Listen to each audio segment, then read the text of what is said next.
La ville de demain, Jean-Louis Caffier avec GDF Suez. Bienvenue dans la ville de demain. Une chose au moins est certaine, cette ville de demain devra s'adapter à son époque. Alors cela pourrait ressembler à un enfoncement de porte ouverte, je suis d'accord, mais ce n'est pas si simple.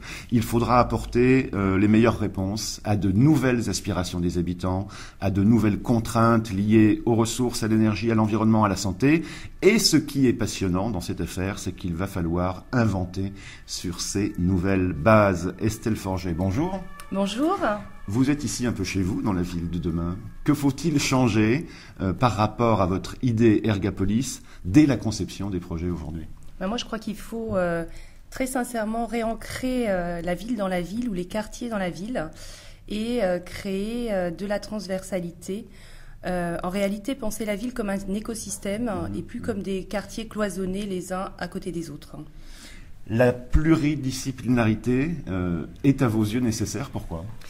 En fait, justement, dans cette approche de repenser les quartiers avec une vision écosystémique, il me semble intéressant d'anticiper, de regarder un petit peu ce qui se passe chez les acteurs qui fabriquent la ville.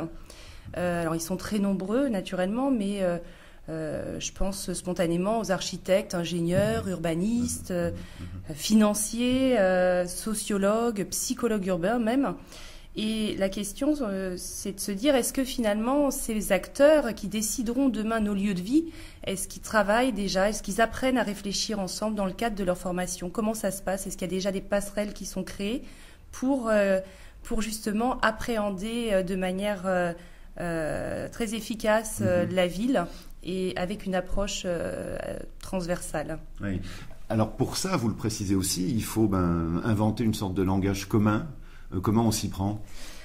En fait, nous, on a eu un parti pris, c'est d'essayer d'innover au travers d'un concours, Ergapolis en l'occurrence, et effectivement d'essayer dans ce cadre-là de développer une culture commune du développement durable, puisque aujourd'hui, lorsqu'on pense la ville, lorsque je parle d'écosystème urbain, naturellement, il y a toutes les questions de durabilité qui rentrent en ligne de compte. On doit, comme vous le disiez, gérer les énergies, l'eau, les déchets, le bien-être des habitants et surtout partir du bien-être et du bien vivre ensemble et des besoins des habitants.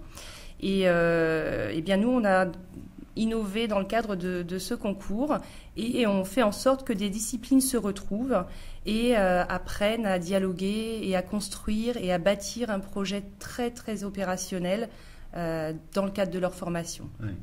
Ce que vous dites, il faut vraiment remettre de l'humain finalement. On l'avait un petit peu oublié sans doute parfois. Dans l'expertise, on a besoin d'expertise effectivement et de plus en plus, mais l'expertise ne résout pas tout.